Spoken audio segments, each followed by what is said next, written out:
welcome back to another episode of The High Ground, powered by Premier Companies, with Sal and Ryan. Hello.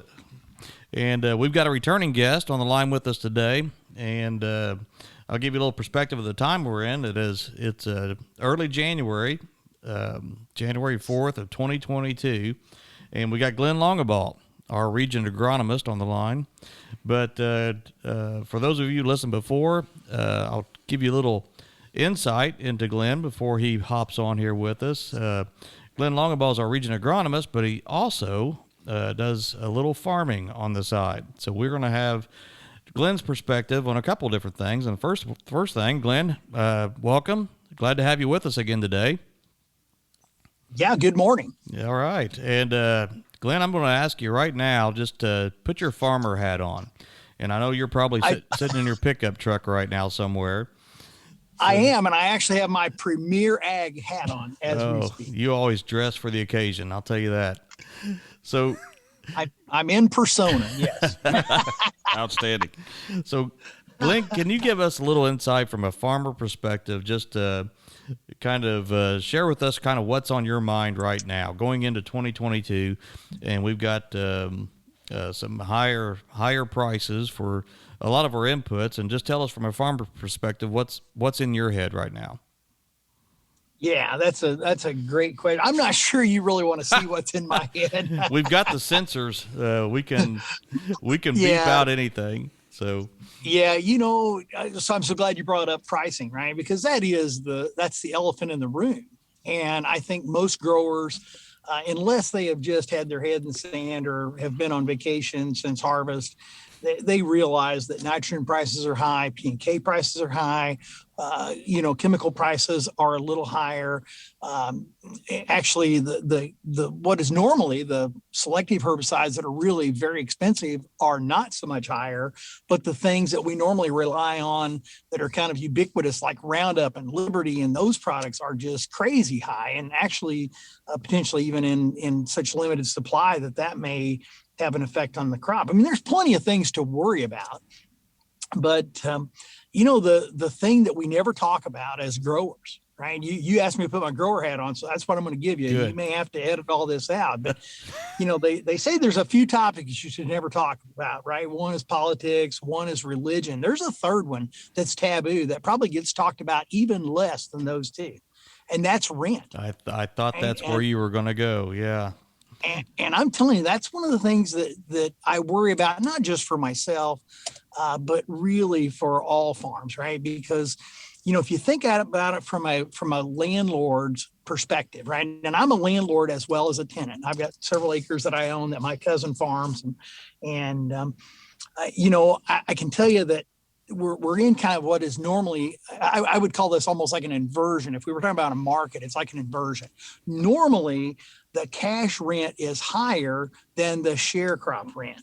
And so if there's any aggression in a neighborhood per se, it's almost always on the cash rent side, and not necessarily on the sharecroppers. But if you think about it, this year, because of commodity prices, because of yields, this thing is upside down, and those folks that are sharecropping with their tenants actually either got or are going to get an absolute enormous check this year.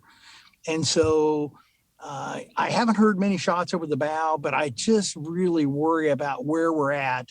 I'm not convinced that this is particularly healthy for agriculture, because if we get into any kind of a contest for rent, this thing could easily get in a position where no one can win, right?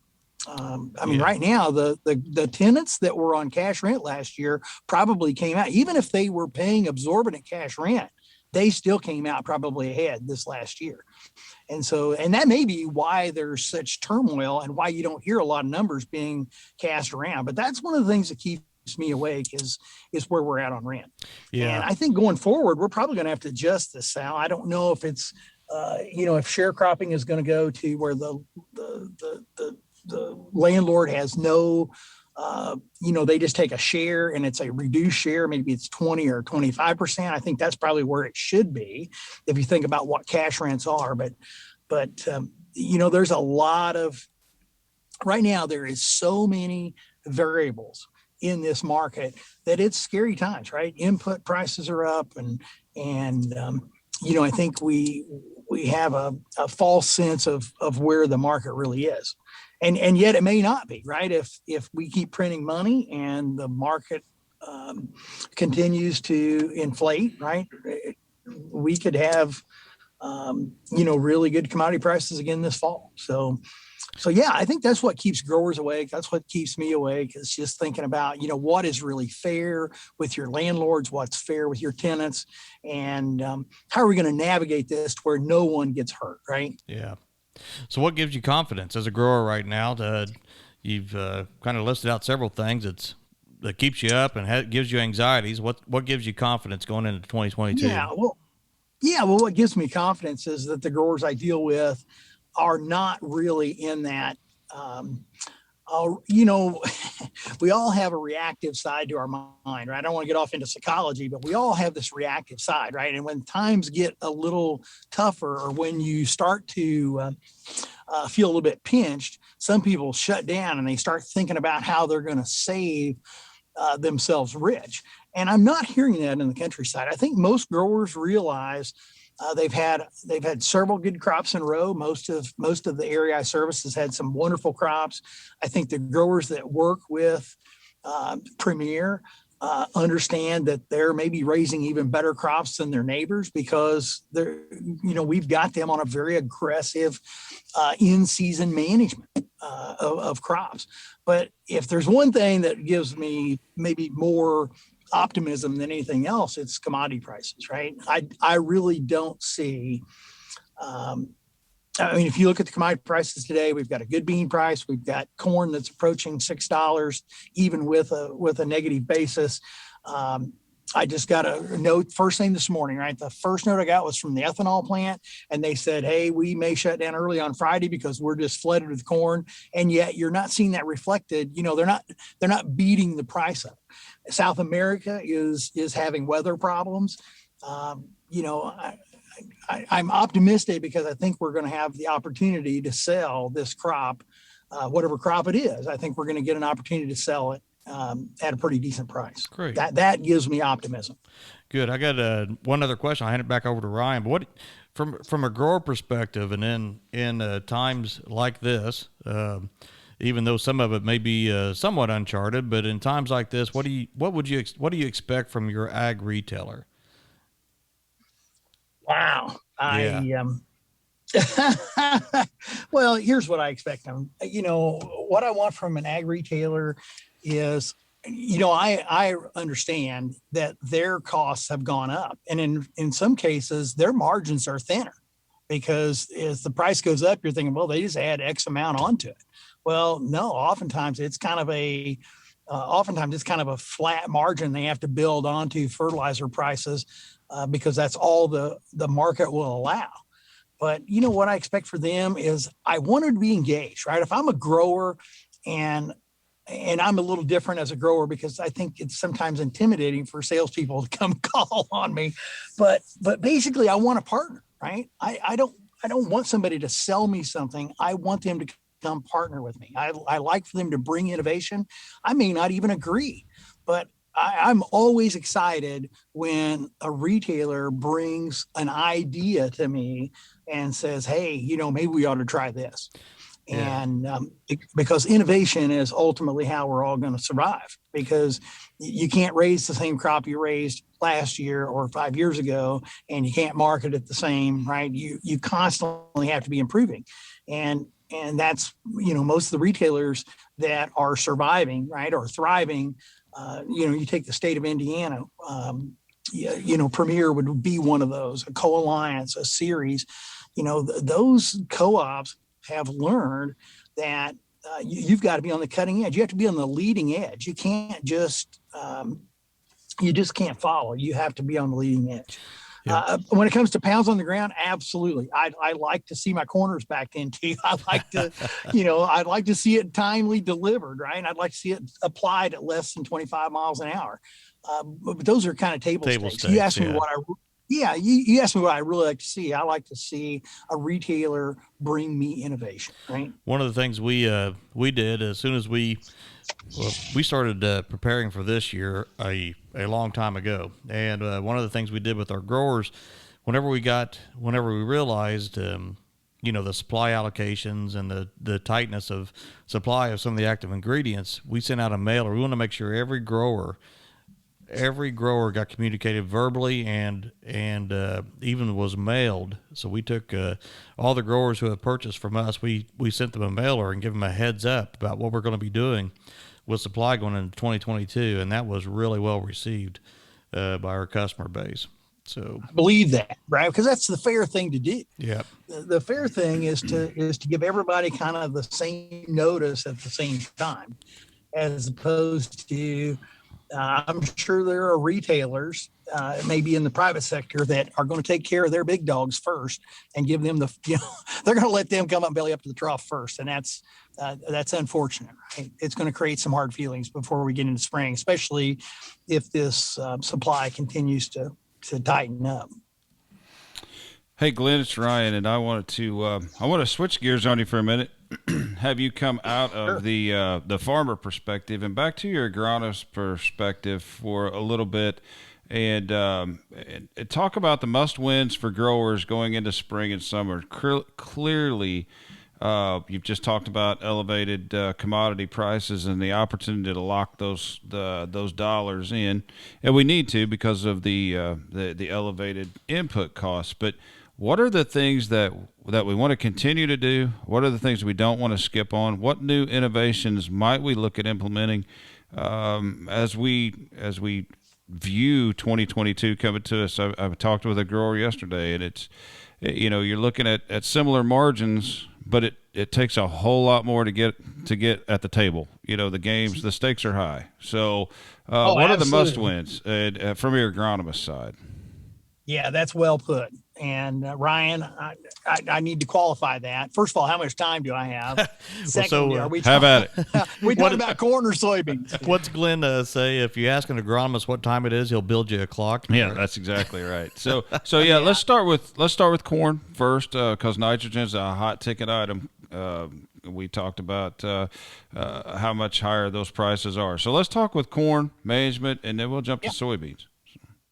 Yeah, so that's a great question. If you want me to visit about corn, I think sometimes we make it too complex, right? If I'm a grower listening to this, and I want to glean something from Glenn Longabaugh, the agronomist, I would hope Glenn would not tell me every eccentricity of how a clock works, right? And so let's put it into kind of, Winfield talks about the fundamental five. And even that is a little bit wordy, right? To me, it comes down to about four things a grower has to do if he wants to be successful raising corn, right? One of the fundamental five is around weed control. And I think that is absolutely table stakes, right? And I don't want to go off. We could talk about herbicide resistance management and that sort of thing. So let's spend our time on the other four. And really they come down to hybrid selection, picking the maturity, picking a population, picking your hybrid based on rotation in response to nitrogen, response to fungicide, yield potential. Are we going to pick our hybrid next year based on this year's, cropping history? That might not be successful because we saw absolutely stupid yields over a big part of my service area, right? I mean, we had guys that actually exceeded 300 bushel in spots and had whole farm averages in excess of 250 bushel. Well, you know what? Picking hybrids on a year like that may not be applicable for the average year. So the first thing they got to do is they got to pick the right variety, right? And they need to think about, at the time they pick the varieties, they need to think about how they're going to manage it, right? What kind of environment it's going to go into and how am I going to manage it? The second one, we talked quite a bit the other day about nitrogen and nitrogen management. The second one is soil fertility, right? And you got to know that a crop is more than just nitrogen and potassium and phosphorus and sulfur, right? There are micronutrients. But the lowest hanging fruit is always nitrogen, potassium, and sulfur, right? Those are the things that you have to manage well if you want to be successful. right? The third one, right? And this is going to be maybe counterintuitive. You rarely hear me talk about, equipment, but there is a piece of equipment on your farm that you need to have excellence with, and that is a planter, right? You need to have planting excellence. And I don't mean just adding more precision stuff to your planter, although that does help. I'm talking about your plant space variability, which maybe has to do with how fast you pull the planter, getting off and checking the depth. Because I don't care how sophisticated the equipment is you put on your planter, if you don't get off and check your depth, you can have a faux pas, right? It's about using stress mitigation, like starter fertilizer or maybe plant growth regulators to get the crop off to a really good start. But lastly, it's about timeliness, right? And we learned last year that and this may not be for every year, but last year timeliness had everything to do with soybean yields. On corn, not so much, right? Last year was kind of an anomaly. It really didn't matter whether you planted corn early or you planted corn late. All the corn yielded extremely well, right? But that's not the way it's going to be every year. And I don't think it's a function of saying, Ryan, you got to plant early or you've got to plant in this window. I'll tell you when you have to plant. As an agronomist, I think you have to plant in a window and on the front side of a window that's going to allow you to get a good stand, right? In other words, when the 6 to 10 day forecast is for above normal rainfall and below normal temperatures, that's probably not the time to go slam a bunch of corn in the ground. And yet that's often what happens. The time to get excited is maybe when the ground isn't exactly perfect, but the 6 to 10 day forecast is for above normal temperatures and below normal rainfall. That's when you need to get all your shit together. Right? You can see me making this kind of snowball motion. Yeah, that means get your shit together. That's when you need to be able to rock and roll. And timeliness has a huge play in being successful at getting a stand and getting a crop. And then, that's three, right? I told you there were four secrets to, it was hybrid selection. It was about soil fertility. It was about planting excellence. And then the last one is about in-season management, right? And I don't just mean fungicides and I don't mean just nutritionals. I mean the entire package.